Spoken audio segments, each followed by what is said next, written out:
In the heart of what is now Mexico, a remarkable civilization once flourished. These were the Aztecs. They were a powerful and sophisticated people, known for their incredible art, their complex religion, and their advanced understanding of astronomy.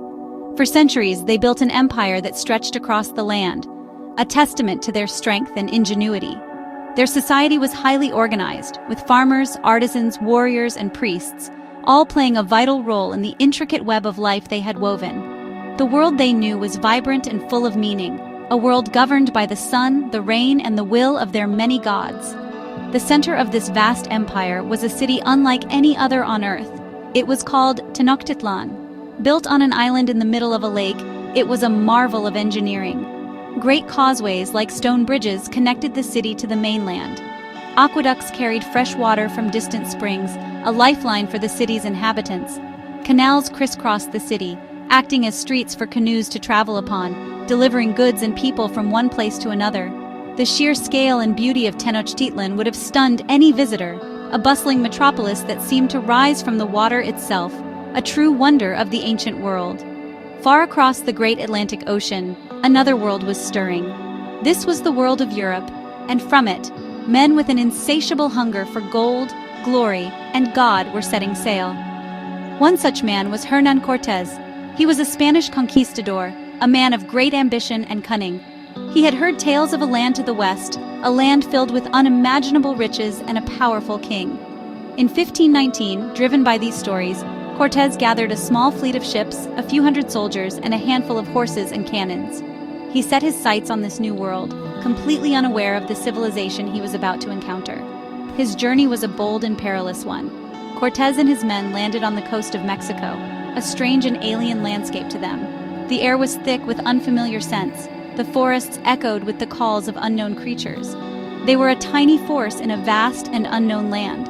Yet Cortés was not a man easily deterred by the odds stacked against him. He was a master of strategy and manipulation. To ensure his men could not turn back, he made a dramatic decision. He ordered them to sink their own ships.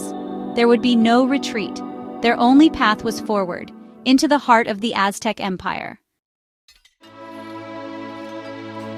As Cortés and his small army marched inland, news of their arrival spread like wildfire. Messengers ran day and night to deliver reports to the Aztec Emperor, Moctezuma II. Moctezuma was a powerful ruler, but he was also a man deeply rooted in his people's beliefs and prophecies. An ancient legend spoke of a pale, bearded god named Quetzalcoatl who had sailed away to the east, promising to one day return. The arrival of these strange, light-skinned men from the east deeply troubled the emperor. He wondered if Cortés could be this returning god, a thought that filled him with both awe and apprehension. In November of 1519, the Spanish conquistadors finally reached the gates of Tenochtitlan. It was a meeting of two worlds. Moctezuma, adorned in magnificent feathers and gold, came out to greet Cortés. The Spanish were awestruck by the city's splendor, the floating gardens, the towering pyramids, and the bustling markets. Moctezuma welcomed the strangers into his city, offering them lavish gifts of gold and precious jewels. It was a gesture of diplomacy, perhaps an attempt to understand these newcomers and their intentions. But this welcome was a fragile one, a calm before a devastating storm. Cortés, however, was not simply a guest. He was a conqueror with a hidden agenda. He saw the city's wealth and quickly devised a plan. He and his men took Moctezuma hostage within his own palace. This was an incredibly audacious move. By controlling the emperor, Cortés hoped to control the entire empire. Moctezuma, perhaps fearing for his people or still uncertain about the Spaniards' true nature, complied with their demands. For a time, an uneasy peace settled over the city, with the Spanish living as honored yet feared guests, and the emperor a prisoner in his own home. The Aztec Empire was not a single, unified nation. It was a collection of different city-states and tribes, many of whom had been conquered by the Aztecs. These subject peoples were forced to pay tribute, goods, food, and even people for sacrifice, to their rulers in Tenochtitlan. They resented the Aztecs' power deeply. Cortés, a shrewd strategist, quickly recognized this resentment. He began to forge alliances with these disgruntled groups, most notably the Tlaxcalans, who were fierce enemies of the Aztecs. They saw the Spanish as a chance to overthrow their powerful oppressors, and provided Cortés with thousands of warriors, food, and vital knowledge of the land. The tense peace in Tenochtitlan was shattered. While Cortés was away dealing with a rival Spanish force, his lieutenant, Pedro de Alvarado, made a terrible mistake. During a major religious festival, Alvarado and his men attacked and massacred thousands of unarmed Aztec nobles and priests in the Great Temple. This brutal act ignited the fury of the Aztec people. When Cortés returned, he found the city in open revolt. The Spanish were trapped in the palace, surrounded by a sea of enraged warriors. The fragile welcome had turned into a bloody siege, with the hunters now becoming the hunted. The situation became desperate. In the chaos, Moctezuma was killed. Some say by his own people who saw him as a traitor, others say by the Spanish. With their emperor gone, the Aztecs fought with even greater ferocity. Cortés knew they had to escape. On a dark, rainy night in June 1520, known as La Noche Triste, or the Sad Night, the Spanish and their Tlaxcalan allies tried to flee the city. They were discovered. Aztec warriors attacked them from all sides, from canoes on the canals and from the rooftops. Hundreds of Spaniards and thousands of their allies were killed, and much of the gold they had stolen was lost to the dark waters of the lake. Though it was a devastating defeat, Cortés did not give up. He retreated to the safety of Tlaxcala, where he and his surviving men could recover. Here, the power of his alliances proved crucial. The Tlaxcalans remained loyal, providing shelter and reinforcing his army with fresh warriors. Cortés spent months methodically planning his return.